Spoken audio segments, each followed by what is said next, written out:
Lo que ha pasado con China no se había visto nunca. Ningún país ha crecido tan rápido, ni siquiera Estados Unidos después de la Segunda Guerra Mundial, ni la Inglaterra más poderosa. Y eso que durante más de 1000 años los propios chinos han estado dándose de leches entre ellos. Guerras, divisiones, unificaciones, una y otra vez. Hasta llegar a lo de ahora, donde todo está controlado por un solo partido, con un líder al mando que quiere tenerlo todo atado y bien atado. Y claro, cuando uno entiende cómo se mueve el poder ahí dentro, cómo se toman las decisiones, ya no parece un país caótico o complicado. Y eso es justo lo que queremos entender. ¿Cómo funciona China de verdad? ¿Quién manda? ¿Qué se fabrica? ¿Qué puede hacer la gente? ¿Cómo se relaciona con el resto del mundo? Para empezar, el que manda es uno solo. Aunque China es enorme, más de 4000 kilómetros de ancho, 5 zonas horarias diferentes, todo el país va con la hora de Pekín. Sí, todos los relojes marcan la misma hora, la de donde está el Partido Comunista. Ahí vive Xi Jinping, y ahí también vivían los emperadores. Es el centro absoluto del país, y justo eso, el centro, es la clave para entender cómo se ven los chinos a sí mismos. En mandarín, China se llama el Reino Medio, pero para ellos ese medio no es como decir intermedio, sino como decir lo más importante, como si fuera el centro del universo. Después de la Segunda Guerra Mundial en 1945, China retomó la guerra civil que había pausado por culpa del conflicto global. Y 4 años después, en 1949, el Partido Comunista Chino ganó. Se quedó como único partido, y los que perdieron se fueron corriendo a Taiwán. De ahí viene todo el lío entre China y Taiwán. Los que están en la isla querían que China fuera una democracia, pero perdieron. Durante los siguientes 30 años, el que mandaba era Mao Zedong, que llevó el país con mano de hierro. Todo iba tan controlado que para que pareciera que todo iba bien, arrancaban cultivos de una zona y los ponían al paso del tren de Mao. O sea, puro teatro. La gente le tenía miedo y no era para menos. Murieron decenas de millones por sus políticas, y los que se le oponían acababan muertos. Un dictador de manual. Después de su muerte, el partido decidió que los futuros presidentes solo podían gobernar 2 mandatos de 5 años. Pero en cuanto Mao salió del escenario, Xi Jinping empezó a escalar. Viene de familia del partido, y se nota que sabe moverse. Sabe cómo funciona el juego y lo juega muy bien. El tío pasó de ser gobernador de Shanghái a convertirse literalmente en el líder con más poder del planeta. No hay nadie más con ese nivel de control sobre tanta gente. Y claro, con ese poder no quería que nada cambiara. Así que en 2018 se sacó de la manga una propuesta para cargarse los límites de mandato. Como en ese momento todo iba viento en popa en China, el Partido Comunista Chino le dio luz verde y lo dejaron como gobernante de por vida. A partir de ahí empezó a controlar absolutamente todo, lo que se produce, lo que se construye, lo que sale de las fábricas, es decir, todo. Y es que el modelo económico de China no tiene nada que ver con el de Occidente. Allí muchas de las grandes empresas no son privadas como estamos acostumbrados. Son directamente propiedad del Partido Comunista Chino. No hay trampa ni cartón. Se llaman empresas estatales o SOEs, por sus siglas en inglés, y tienen un peso brutal. Hablamos de las petroleras, las mineras, las del campo, las que fabrican barcos, las de defensa, los bancos, todas en manos del Estado. Imagínate que el gobierno de Estados Unidos fuera el dueño de JP Morgan, Lockheed Martin, de ExxonMobil y de todas las demás empresas importantes del país. Pues eso es lo que pasa en China. Bajo el mando de Mao, el partido tenía el control del 100% de todo lo que se producía en el país. Después, eso bajó a menos del 40%, pero ahora ha vuelto a subir hasta el 60% y sigue creciendo sin que nadie diga ni mu. ¿Y qué tamaño tiene todo esto? Pues el mercado de valores de China vale unos 16 billones de dólares. De eso, las empresas estatales que cotizan en bolsa representan unos 9 billones. Pero ojo, que hay otras empresas estatales que ni siquiera están en bolsa, y esas suman por lo menos otros 9 billones.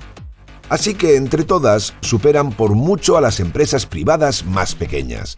Y como el partido controla todo ese bloque gigantesco, puede decidir quién gana y quién pierde.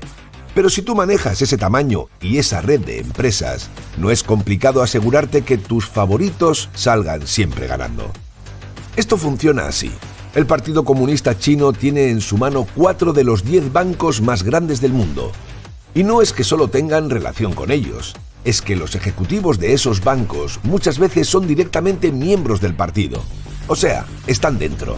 Y en las juntas directivas pasa lo mismo.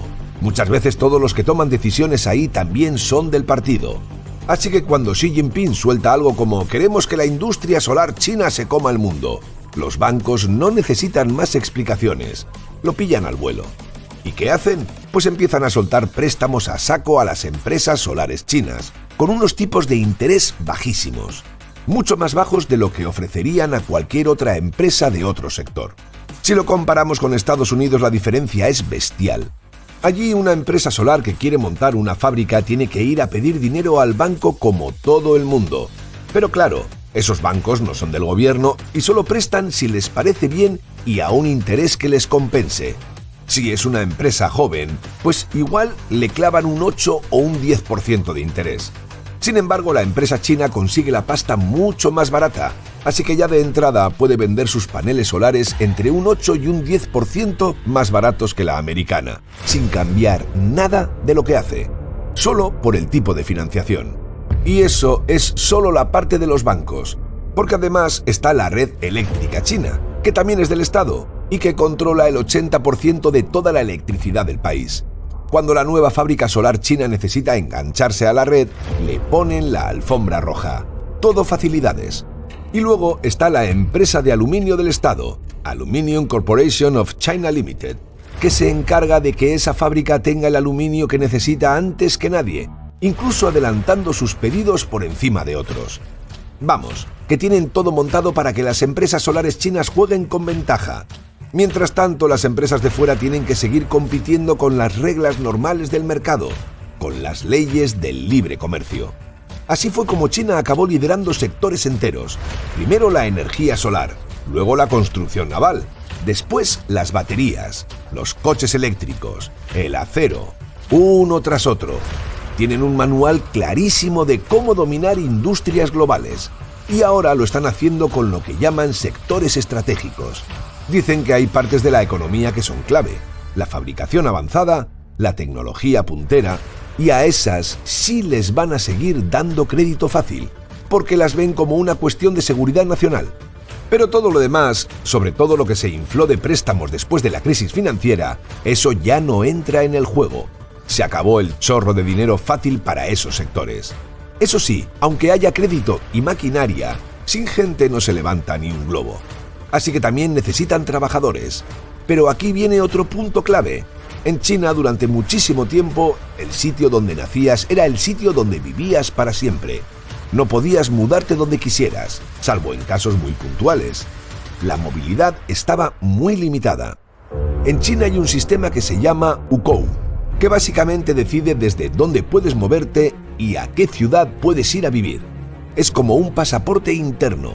Funciona parecido a cuando viajas entre países. Necesitas una especie de permiso para poder quedarte en un sitio más de lo que te dejan como visitante.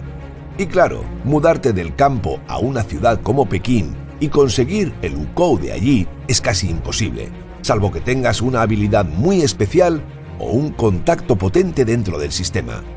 Tú puedes hacer la maleta e irte a Pekín, sí, pero si no tienes el Hukou local, la diferencia es brutal.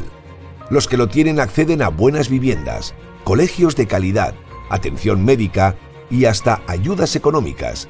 Los que no, pues acaban en dormitorios o viven en fábricas. Los críos van a escuelas públicas solo para migrantes y nada de sanidad pública ni subsidios. Y además hay un estigma social bastante fuerte. O sea, no es nada fácil vivir sin Hukou en una ciudad donde no te pertenece. Pero claro, todo esto al gobierno le sirve para dirigir el movimiento de la gente justo a donde quiere.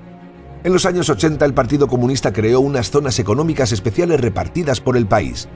Básicamente dieron permisos de uso de tierras a empresas que quisieran montar fábricas. Una de esas zonas fue Shenzhen. En 1980 aquello era un pueblo costero de 30.000 personas. Hoy, 4 décadas después, hay 18 millones viviendo allí, el equivalente a meter más del doble de la población de Nueva York en un sitio donde antes no había nada. ¿Y cómo lograron mover a tantísima gente? Pues relajaron las reglas del UCO justo ahí. No es que regalaran el permiso completo, pero sí que permitieron vivir y trabajar con ciertos beneficios. Entre eso y los trabajos en fábricas, la gente fue llegando en masa. Sendhen se llenó, y en otras zonas con condiciones parecidas se fueron otros 100 millones. No les obligaron, les ofrecieron algo mejor que lo que tenían y lo aceptaron. Y así, como controlan la migración, también controlan la expresión.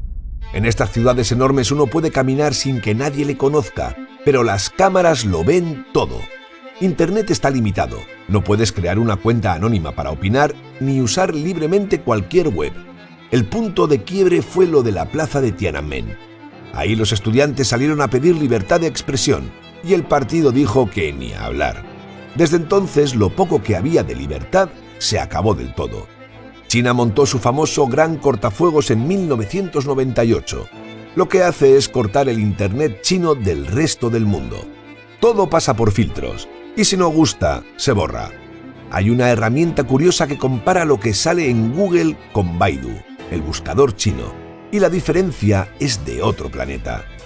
Por ejemplo, cuando alguien hizo un meme comparando a Xi Jinping con Winnie the Pooh, desaparecieron las imágenes del osito. Literalmente solo queda una, y se le ve de espaldas. Y si buscas Plaza Tiananmen en China, no vas a ver al tipo delante del tanque. Eso está completamente censurado. Pero lo gordo vino en 2020 con Jack Ma, el fundador de Alibaba. Justo antes de sacar su empresa financiera Ant Group a bolsa, dijo en público que los bancos tradicionales chinos operan con una mentalidad de casas de empeño. Solo prestaban a quien ya tenía algo. Eso al partido no le hizo ni pizca de gracia. Xi Jinping decidió detener la salida a bolsa de Ant, la que habría sido la IPO más grande del mundo. Al final fusionaron la empresa con el banco estatal y Jack Ma desapareció 3 meses. El hombre más rico de China, uno de los 20 más ricos del planeta, borrado por criticar al sistema. No es el único. Otras empresas que se pasaron de la raya fueron recortadas, bloqueadas o sus líderes se esfumaron. En China, si te sales del guión, lo pagas. Y si nos alejamos y lo miramos desde arriba, esto no es nuevo. La URSS, el Japón imperial, todos quisieron ese control total y todos acabaron estrellados. La diferencia con China es que por ahora les está funcionando. Si miras el Producto Interior Bruto, es un exitazo. Pero la gran diferencia con los sistemas occidentales es cómo liberan presión. Allí, si va mal la economía, se vota y cambia el gobierno. Aquí no. Aquí, cuando estalla, lo hace a lo bestia. Al Partido Comunista Chino le interesa, pero mucho, que la gente no empiece a pensar que hay algo mejor ahí fuera. Por eso también controlan tanto la relación con el resto del mundo. Mira este dato. De los 192 países medios, China tiene el segundo porcentaje más bajo de inmigrantes detrás de Cuba, solo un 0,1% de su población, y cada año apenas unas 2.000 personas consiguen la ciudadanía china. Mientras tanto, en Estados Unidos viven más de 50 millones de personas que nacieron en otro país, es decir, casi el 15% de la población. La diferencia no puede ser más bestia. China siempre ha sido así, muy hacia adentro. Esto no es nuevo. A finales del siglo XVIII, China solo dejaba entrar barcos extranjeros por un puerto, Cantón, y ni siquiera por toda la ciudad, solo por una zona concreta del puerto. Esa era su forma de evitar que entrara demasiada influencia extranjera. Pero los británicos, que hacían mucho comercio allí, sobre todo vendiendo opio, se cansaron de esas condiciones tan cerradas. Declararon la guerra, ganaron en 1842 y forzaron a China a abrir más puertos y además a entregarles Hong Kong. Así empezó el famoso siglo de la humillación. Hong Kong se convirtió en colonia británica durante más de 150 años, hasta que en 1997 se lo devolvieron a China, con la condición de que funcionaría de forma distinta al resto del país. Por eso Hong Kong es China, pero no del todo. Durante ese siglo China también sufrió guerras civiles, invasiones y una gran pérdida de poder, hasta que después de la guerra civil y la caída de Mao, volvieron a un sistema parecido al de Cantón. Hoy en día las zonas económicas especiales son como ese Cantón moderno, sitios donde se permite que empresas extranjeras operen con algo más de libertad, pero el resto del país sigue cerrado. Y el gran cortafuegos de Internet hace justo eso, evitar que entren ideas de fuera. Si China pudiera vivir sin depender del exterior, lo haría. Pero no puede, y hay dos motivos muy claros. Uno, no tienen recursos suficientes. Les falta de todo para alimentar a su población y fabricar tecnología, petróleo, gas, tierras de cultivo y materiales clave como el cuarzo o la arena para hacer chips. Y dos, la tecnología en sí. Si se quedan atrás, están vendidos. Inglaterra les ganó las guerras del opio porque tenía mejores barcos. Japón los invadió en la Segunda Guerra Mundial porque tenía mejor artillería. Y China aprendió que, si no te actualizas, te pisan.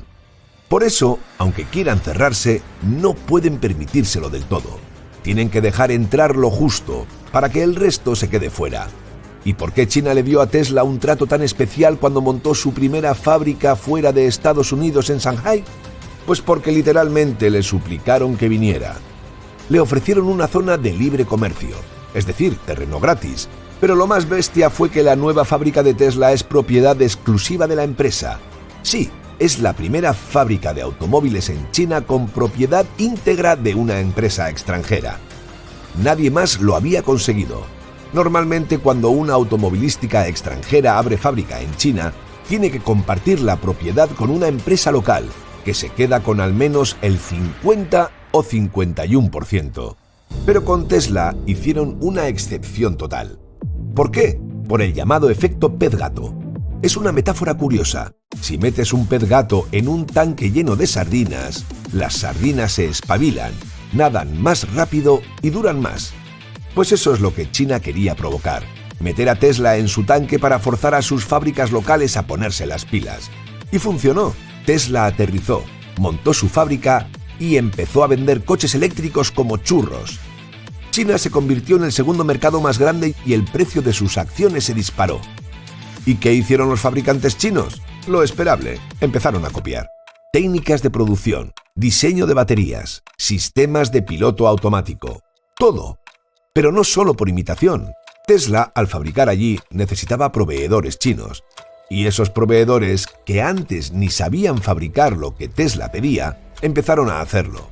Una vez aprendieron, ya podían venderle esas piezas también a los fabricantes chinos. Y listo, la industria local despegó. Tesla fue el empujón que necesitaban. Pero ahora en China, Tesla ya no es el más vendido. La jugada fue perfecta. Dejaron entrar a uno para aprender de él. Y luego lo superaron. Y ahí está el truco de cómo funciona China. Controlan desde arriba todo. ¿Qué se produce? ¿Por dónde se mueve la gente? ¿Y a quién dejan entrar? Todo está diseñado para que entre lo justo. Lo suficiente para mantenerse al día con la tecnología, pero sin perder el control. Muchos han intentado lo mismo. La Unión Soviética, otros países autoritarios, y todos acabaron cayendo. ¿Conseguirá China mantenerlo a largo plazo? Es difícil. Las estadísticas no juegan a su favor, pero llevamos años oyendo que China va a colapsar, que está al borde del desastre, y no pasa. Que si Europa tuvo su crisis, que si Estados Unidos también, y ahora le toca a China, pero no lo termina de hacer. Y la clave está en que su sistema no funciona como los nuestros. No es un sistema financiero comercial, es otro modelo completamente distinto. Esperamos que te haya gustado el vídeo. Si es así, nos ayudaría muchísimo que nos dejases un comentario, ya que la red neuronal de YouTube esto lo valora muchísimo y así recomienda nuestros vídeos a más gente. Le dieses a like y actives la campanita para que te llegue una notificación cuando subamos nuestro próximo vídeo. Así que nos vemos en él. Un saludo.